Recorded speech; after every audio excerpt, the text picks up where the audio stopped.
Cancer Research UK supports research into all aspects of cancer through the work of over 4,000 scientists, doctors and nurses.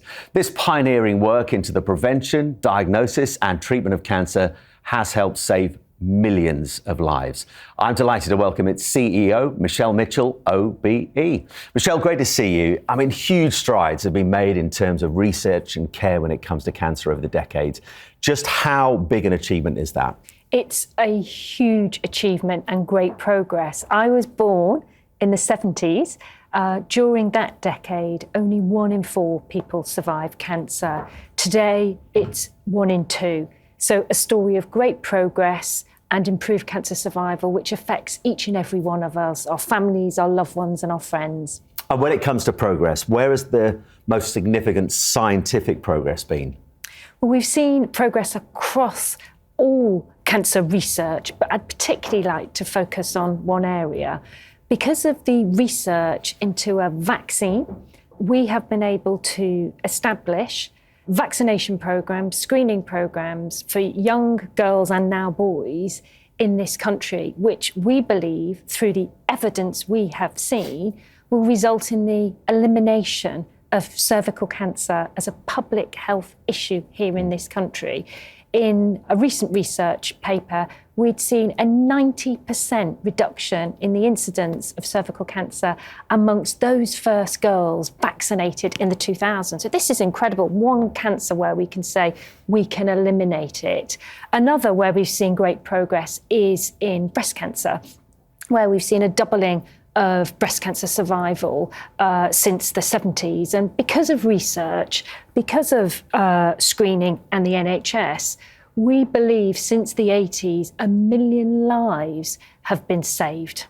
It's amazing. But it is amazing, isn't it? Yeah, it is. But you know this as well as anybody. It's not all plain sailing, though, is it? The country still faces massive challenges. Well, there's 2 issues. One is we haven't seen progress in a number of cancers. So, it's not good news for everybody. Those cancers of unmet need, pancreatic, esophageal, lung cancer are not seeing the same progress.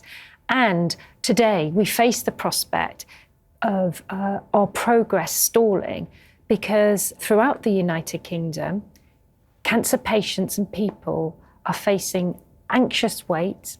Many of the cancer waiting time targets are being missed, and we need to get people diagnosed quicker through the NHS quicker with the best treatment for them and also prevent more cancer. So we're in danger of that survival stalling, but we can take steps and action to ensure that we're world leading, not world lagging in cancer outcome survival. And does Cancer Research UK in particular have any solutions to some of these massive hurdles you have? We have solutions. We've published recently our manifesto for research and care, and that's our clarion call, our plan to all of the political parties to say it is possible to avoid 20,000 cancer deaths by 2040 in this country through better prevention, stopping people smoking and helping them support giving up smoking, diagnosing cancers earlier, and making sure people get tests and treatments quickly.